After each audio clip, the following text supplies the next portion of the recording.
నమస్తే, welcome to special debate. ఉమ్మడి ఆంధ్రప్రదేశ్లో సంచలనం సృష్టించిన విద్యార్థిని ఆయేషా మీరా హత్య కేసును సిబిఐ కోర్టు క్లోజ్ చేసింది. సిబిఐ అధికారులు దాఖలు చేసిన తుది నివేదికను పరిశీలించిన అనంతరం ఈ కేసును మూసివేస్తూ సిబిఐ కోర్టు న్యాయవాది అన్నపూర్ణ ఆదేశాలు జారీ చేశారు. ఈ కేసు దర్యాప్తులో భాగంగా సిబిఐ అధికారులు ఆయేషా మీరా మృతదేహానికి రెండవసారి పోస్ట్ మార్టం ఇవాళ నిర్వహించారు. గాంధీ ఆసుపత్రి వైద్యుల అభిప్రాయం తీసుకున్న అనంతరం ఆమె అవశేషాలను సిబిఐ కోర్టు ముందు ఉంచారు. తమ కుమార్తె అవశేషాలను అప్పగించాలని కోరుతూ ఆయేషా మీరా తల్లిదండ్రులు శంషాద్ బేగం, సయ్యద్ ఇక్బాల్ బాషా తమ న్యాయవాది పిచ్చుక శ్రీనివాస్ ద్వారా సిబిఐ కోర్టులో పిటిషన్ దాఖలు చేశారు. పిటిషన్పై విచారించిన సిబిఐ కోర్టు తుది ఉత్తర్వులు జారీ చేశారు. విచారణలో భాగంగా ఇవాళ ఉదయం బాధిత తల్లిదండ్రులు సిబిఐ దర్యాప్తు అధికారి కోర్టు ముందు హాజరు కావాలని న్యాయమూర్తి ఆదేశించారు. కోర్టులో గుర్తింపు పంచనామా జరిపిన అనంతరం అవశేషాలను ప్రాసిక్యూషన్ అవసరమైన భద్రత, తగిన వాహన సదుపాయాలు కల్పించి తల్లిదండ్రులతో పాటు వారి స్వస్థలమైన తెనాలికి పంపాలని సిబిఐ కోర్టు సూచించింది. గుంటూరు జిల్లా తెనాలిలోని శ్మశాన వాటికలో వారి మతాచారం ప్రకారం ఆయేషా మీరా అంత్యక్రియలు గౌరవప్రదంగా జరిగేలా సహకరించాలని అధికారులను ఆదేశించారు. ఈ అంత్యక్రియల ప్రక్రియ మొత్తం సరైన పద్ధతిలో జరుగుతున్నట్లు కూడా రికార్డు చేయాలని కోర్టు ఇప్పటికే స్పష్టం చేసింది. అందుకు సంబంధించిన ప్రభుత్వ అధికారులు ఆ సమయంలో తప్పనిసరిగా హాజరు కావాలని జడ్జి ఆ ఉత్తర్వులో కూడా నిర్దేశించారు. ఇక 2007 డిసెంబర్ 27 అర్ధరాత్రి ఆయేషా మీరా హత్య జరిగింది. విజయవాడలోని ఇబ్రహీంపట్నం సమీపంలోని హాస్టల్లో ఆయేషా మీరా హత్య జరిగింది. రక్తపు మడుకుల్లో విగతజీవిగా పడి ఉన్న ఆయేషా మీరా బాత్రూంలో కనిపించింది. అప్పటి మంత్రి కోనేరు రంగారావు మనవుడిపై అత్యాచార ఆరోపణలు వచ్చాయి. కేసు విచారణ చేపట్టిన అధికారులు 2009లో సత్యంబాబు అనే వ్యక్తిని అరెస్టు చేశారు. సత్యంబాబుపై రేప్ కమ్ మర్డర్ కేసు పెట్టి విచారణ సాగించారు. ట్రయల్ కోర్టు విచారణలో భాగంగా 2010లో సత్యంబాబుకు జీవిత ఖైదు శిక్ష విధించారు. అయితే 2017లో దాదాపు 8 ఏళ్ల తర్వాత సత్యంబాబుకి జీవిత ఖైదు కాస్త క్లీన్ చిట్ ఇచ్చింది. ఆ కేసులో సత్యంబాబు ఉన్నటువంటి పరిస్థితుల్లో అతను అమాయకుడనేసి కూడా హైకోర్టు నిర్దోషిగా తేల్చింది. ఇక దర్యాప్తులో లోపాలు ఉన్నాయని పేర్కొంటూ ఈ కేసుని సిబిఐకి అప్పగించాలని హైకోర్టు కూడా సూచించింది. 2018 తర్వాత సిబిఐ దర్యాప్తును కూడా ప్రారంభించింది. హాస్టల్ నిర్వహణ, సాక్ష్యాల నిర్వహణ, ప్రారంభ దర్యాప్తు విధానంపై కూడా పలు కోణాల్లో విచారణ చేసింది. అప్పటి నుంచి సాగిన విచారణ ఇవాళ వచ్చిన క్లోజింగ్ ఉత్తర్వులతో ముగిసింది. కానీ 18 ఏళ్లుగా న్యాయం కోసం పోరాటం చేస్తున్న ఆయేషా మీరా తల్లిదండ్రులకు నిరాశ మిగిలింది. ఇప్పటికీ నిందితులు ఎవరో తేల్చలేకపోయారు. ఇక ఆయేషా మీరాకి సంబంధించినటువంటి హత్య విషయంలో ఇవాళ పూర్తిగా ఆయేషా మీరాకి రెండోసారి అంత్యక్రియలు కూడా నిర్వహించినటువంటి పరిస్థితి ఉంది. ఇక ఇదే అంశంపై ఇవాళ డిబేట్లో చర్చించడానికి మనతో పాటు వైఎస్ఆర్సీపీ నుంచి పుణ్యశీల జూమ్ లైవ్లో జాయిన్ అవుతారు. అలాగే అడ్వకేట్ రజనీ గారు కూడా లైవ్లో జాయిన్ అవుతారు. మరొకరు కృష్ణవేణి సుంకర జనసేన అధికార ప్రతినిధి మనకు లైవ్లో జాయిన్ అవుతారు. ముగ్గురు నాయకురాలకి నమస్కారం. ముందుగా రజనీ అడ్వకేట్ గారు, ఏంటి ఎలా చూడొచ్చు అంటారు? ఇదే సత్యంబాబుని ముద్దాయిగా చేర్చి అతన్ని అమాయకునిగా దాదాపు 10 ఏళ్ల పాటు ఆయన కూడా జైల్లో ఉండి 2017లో బయటకు వచ్చినటువంటి పరిస్థితి ఉంది. ఏంటి ఆయేషా మీరాకి సంబంధించినటువంటి 19 ఏళ్ల తర్వాత ఆధారాలు ఏవీ లేని కూడా ఆ కేసుని పూర్తిగా క్లోజ్ చేస్తున్నామంటూ కూడా విజయవాడ సిబిఐ కోర్టు చెప్పింది. ఏంటి ఈ దేశంలో పోలీస్ న్యాయ వ్యవస్థ లేదనుకోవాలా? ఏం చెప్తారు రజనీ గారు? సార్, ఇవాళ లైవ్ లో చూసినాను సార్. ఆ తల్లి ఆవేదన, జడ్జి గారిని నిందిస్తున్న విధానం చూస్తే ఆశ్చర్యపోయామండి. జడ్జి గారు కూడా న్యాయదేవత స్థానంలో ఒక మహిళ అవ్వబట్టి ఈ రోజు ఆవిడ ఎన్ని అన్నారో, ఎంత బాధతో అన్నారో. అసలు న్యాయస్థానాలే లేవు, చట్టాలే లేవు, న్యాయాలే లేవు, ఆడబిడ్డలకి ఎక్కడ న్యాయం దొరకదు, మీరు అక్కడ కూర్చొని కూడా దండగే, మీ వల్ల మాకు ఉపయోగమే లేదు అని కూడా నిందిస్తున్నా సరే న్యాయమూర్తి స్థానంలో ఉండే మహిళ అలా చూస్తూ ఉన్నారండి. కన్నీటి పర్యంతం అయిపోయింది వాళ్ళ కోర్టుల్లో.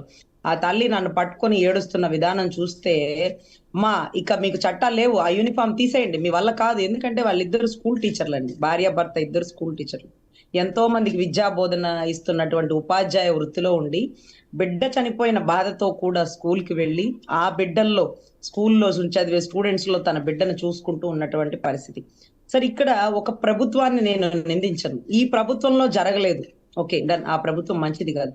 మళ్ళీ తర్వాత ప్రభుత్వం మారింది, మళ్ళీ తర్వాత ఇంకొక ప్రభుత్వం మారింది, ఇన్ని ప్రభుత్వాలు మారినాయే. 4 గోడల మధ్య ఒక ఆడబిడ్డ రేపు కాబడి చంపబడితే దానికి కారణాలు కూడా వెతకలేనటువంటి పోలీస్ వ్యవస్థ ఇవాళ ఆ కేసులు ఛేదించినాం, ఈ కేసులు ఛేదించినాం అంటే అబద్ధం. ఛేదించగలిగితే ఆ కేసుని ఛేదించండి. ఎందుకంటే మీకు ఎవిడెంటరీ ఈజీగా దొరికే కేసు అది. మొత్తం సీసీ కెమెరా ఫుటేజ్ అండర్లో 4 గోడల మధ్య హాస్టల్లో జరిగినటువంటి సన్నివేశం అది. దాన్ని ఛేదించలేకపోయారు. 2007లో మేము అదే విజయవాడ పరిసర ప్రాంతాల్లో స్టెల్లా కాలేజీలో చదువుకున్నటువంటి పరిస్థితులండి. మీకు తెలుసో లేదో ఒక మహిళ చనిపోయిందని మీరు అనుకుంటున్నారు, కానీ కాదండి. 2007 తర్వాత విజయవాడలో 120 పైచులకు మహిళా హాస్టల్స్ మొత్తం మూసివేసినారండి. మొత్తం మూసేశారు. దాంట్లో ఉండే బిడ్డలందరూ విలేజ్ బ్యాక్గ్రౌండ్ అండి. అప్పటికి విజయవాడ అంటే చదువుల తల్లి సరస్వతి నిలయం అండి. విజయవాడ అంటే చదువుల తల్లి సరస్వతి నిలయం. అప్పుడు సిఏ చార్టెడ్ అకౌంటెంట్ కోర్స్ కానీ సూపర్విజ్ కానీ అక్కడేనండి ఉండేది. అందరూ పిల్లల్ని హాస్టల్ నుంచి వెకెట్ చేపించి సొంత ఊళ్ళో తీసుకెళ్లిపోయారండి. ఎందుకంటే ఇక్కడ బతకలేము, ఇక్కడ అత్యాచారాలు జరుగుతాయి, జరిగిన వాళ్ళని పట్టుకోరు, తెర మీదకి రానివ్వరు, ఎవరు ఒకరు దారిని పోయేవాడిని తెస్తాడని 2007-8లోనే తెలుసండి. మీరు తెలుసుకోవడానికి ఆధారాలు పట్టి 7 ఏళ్ళు పట్టి సత్యంబాబు నిర్దోషణ వచ్చింది. కానీ అప్పుడు విజయవాడలో ఉన్నవాళ్ళు, ఇక్కడ ఉన్నవాళ్ళు ఎవరన్నా ఉండుంటే ప్యానెల్లో, లేకపోతే రాష్ట్ర ప్రజలు అందరికీ తెలుసండి ఎవరు చేశారు, ఎవరు చేసే అవకాశం ఉందని. అసలు రాజకీయాలకు అతీతంగా మాట్లాడుకుంటే ఒక ఆడబిడ్డగా పుట్టడం తప్ప, ఒక ఆడబిడ్డని పుట్టించడం తప్ప, లేకపోతే ఇలా ఎన్ని సంవత్సరాలు పోరాడాలి, ఆ తల్లికి న్యాయం చేయలేనప్పుడు ఇక వేస్ట్ అండి. అది ఏ ప్రభుత్వమైనా వేస్ట్ అనిపించేటటువంటి పరిస్థితి వచ్చిందండి. లీడర్ సినిమాలో శేఖర్ కమ్ములా గారు చెప్తారు చూడండి, లీడర్ అంటే ఎలా ఉండాలంటే ఒక ఆడబిడ్డకు అన్యాయం జరిగితేనంట ముఖ్యమంత్రి పదవి కూడా రాజీనామా ఇచ్చేసట జనాల్లోకి వెళ్ళిపోతారట. బాగుంది, సినిమాల్లో బాగుంది కాబట్టి తప్పట్లు కొట్టుకున్నాం. నిజ జీవితంలో ఒక మహిళ కోసమో, అంటే ఆయిషా మీరా కోసమో, సుగాలి ప్రీతి తల్లి లాంటి తల్లి కోసమో అలా వచ్చే నాయకులు ఉండబోరేమోనండి. చాలా ఆశ్చర్యం వేస్తుంది. ఇవాళ ఒక న్యాయవాదిగా, ఒక మహిళగా ఆ తల్లి ఆవేదన వింటూ, అసలు 17 ఏళ్ల బాలిక 19 ఏళ్ళని రాసినాడు ఒక అధికారి. సస్పెండ్ అయ్యాడా? లేదు. 17 ఏళ్ళు ఛార్జ్ 19 సంవత్సరాలని రాశారనేసి అప్పుడు వాళ్ళ తల్లిదండ్రులు కూడా చెప్తున్నారు. ఏంటి దాదాపు 19 ఏళ్ళు కావస్తుంది. కానీ రజనీ గారు ప్రత్యక్షంగా మీరు కూడా ప్లకార్డులు పట్టుకొని ఇవాళ తెనాలిలో నిరసన వ్యక్తం చేశారు. ఏంటి వాళ్ళ తల్లిదండ్రులు కూడా కన్నీటి పరిమితమయ్యారు. భావోద్వేగంతో మాట్లాడినటువంటి ఆ సందర్భం మీకు ఎలా అనిపించింది? ఈ దేశంలో మహిళల పట్ల చట్టాలు, న్యాయ వ్యవస్థలు ఇక మీదట కూడా మారే సూచనలు లేవంటారా?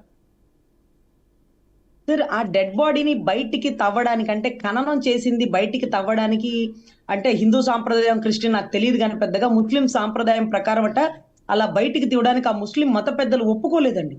ఒప్పుకోకపోతే ఆ తల్లి కోర్టు ఆర్డర్ తీసుకొచ్చి ఆర్డర్ చూపిస్తే అప్పుడు తవ్వనిచ్చినారండి. ఈ మధ్య కాలంలో ఒంగోలులో ఇలాగే ఒక మెడికల్ డెత్ జరిగిందండి, మెడికల్ నెగ్లిజెన్సీ వల్ల. నేను ఒంగోలు వెళ్ళి ఆ సిఐనో, ఎస్ఐనో, లేకపోతే ఎంఆర్ఓనో కూర్చోబెట్టి ఆ డెడ్ బాడీ నేనే స్వయంగా దగ్గరుండి తవ్విచ్చానండి. 20 రోజులు పూడ్చిన డెడ్ బాడీ నేనే దగ్గరుండి తవ్విచ్చి తీసి పోస్ట్ మార్టం చేపించిన. కానీ ఆ తల్లి తన బిడ్డని తీయడానికి అక్కడుండే ముస్లిం మత పెద్దలు పర్మిషన్ ఇవ్వకపోతే హైకోర్టును ఆశ్రయించి ఒక ఆర్డర్ తెచ్చుకొని అది చూపిస్తే ముస్లిం మత పెద్దలు తీసి ఎముకలు ఇచ్చేటప్పుడు ఆ మత పెద్దలు అన్నారు, దేనికోసం పోరాడుతున్నావు తల్లి, న్యాయం దొరుకుతుందా, మళ్ళీ అట్టే తీసుకొచ్చి అక్కడే పెడతావు చూడు అన్నారు. 7 సంవత్సరాల తర్వాత మళ్ళీ అదే ఎముకలు బొయ్కలు తీసుకొచ్చి మళ్ళీ అక్కడ ఆ తల్లి మళ్ళీ తవ్వి బయటికి తీసి పెట్టేస్తుంది. వ్యవస్థలు ఎటులిపోతున్నాయి సార్. ఈ రోజు మేము ఆ కార్డ్ పట్టుకొని నడి రోడ్డు మీద ఎండలో ర్యాలీ చేస్తుంటే దారి పొడుగున ఉన్న మహిళలు ప్రతి ఒక్కరూ కన్నీటి పర్యంతం అయిపోతున్న పరిస్థితి. అసలు ఒకటి సార్, 17 ఏళ్ళు రాసినారు, 7 ఏళ్ల బిడ్డని 19 ఏళ్ళు రాసినారు, అధికారులు సస్పెండ్ అవ్వాల. సత్యంబాబు దోషి అనడానికి దొంగ సాక్ష్యాలు సృష్టించినటువంటి దగ్గర 28 మంది ఎంప్లాయీస్ లో ఒక్కడు సస్పెండ్ అవ్వాల. 7 సంవత్సరాలు సత్యంబాబు జీవితం జైల్లో నలిగిపోయినా సరే దోషి కాదు, నిర్దోషి. మరి దోషి ఎవరు? ఆ పిల్లే రేప్ చేసేసుకుని, ఆ పిల్లే పొడి చేసేసుకుని, ఆ పిల్లే రక్కేసేసుకొని చనిపోదు కదా సార్. అలా కూడా చెప్పేసేయండి సార్, అలా కూడా చెప్పేసేయండి. సుగాలి ప్రీతి కేసు కూడా అదే సార్. 4 గోడల మధ్య తల్లి హాస్టల్లో పెట్టాను, మీరు హాస్టల్ యాజమాన్యం సమాధానం చెప్పాలి అని పోరాడి అలసిపోయి ఇంకా కూడా పోరాడుతున్న తల్లుల కంటే పోరాట యోధులు ఈ అసెంబ్లీలో కూర్చునే 175 మంది ఎమ్మెల్యేలు కాదు సార్. ఆ ఆశ కోల్పోకుండా, నిరాశ చెందకుండా పోరాటం చేస్తున్న వీళ్ళలో ఒక రాజకీయ నేతృత్వం కనపడుతుంది. కానీ అందంగా రెడీ అయ్యి కారులో దిగి వెళ్ళి కూర్చొని అసెంబ్లీలో 5 నిమిషాలు కేటాయించబడాలి సార్. పోరాట యోధులు ప్రభుత్వానికి ఎదురెళ్తున్నారు. చచ్చిపోతాం, ప్రభుత్వానికి ఎదురెళ్తున్నాం అనే వీళ్ళు వీరమాతలు. వీళ్ళు పోరాట యోధులు, వీళ్ళు శాసనసభలో ఉండాలేమో అని నేను ఎన్నోసార్లు అనుకుంటాను సార్. ఆశ కోల్పోకుండా పోరాడేటటువంటి ఆ తల్లులకి భగవంతుడు ఆయురారోగ్యాలు ఇవ్వాలి. ఆ తల్లి అనుకున్న న్యాయం ఆ తల్లి చనిపోయే లోపల చూడాలని మనస్ఫూర్తిగా ఒక మాతృత్వం ఉన్న తల్లిగా నేను కోరుకుంటున్నాను సార్, ఒక న్యాయవాదిగా కాకుండా సార్. రైట్.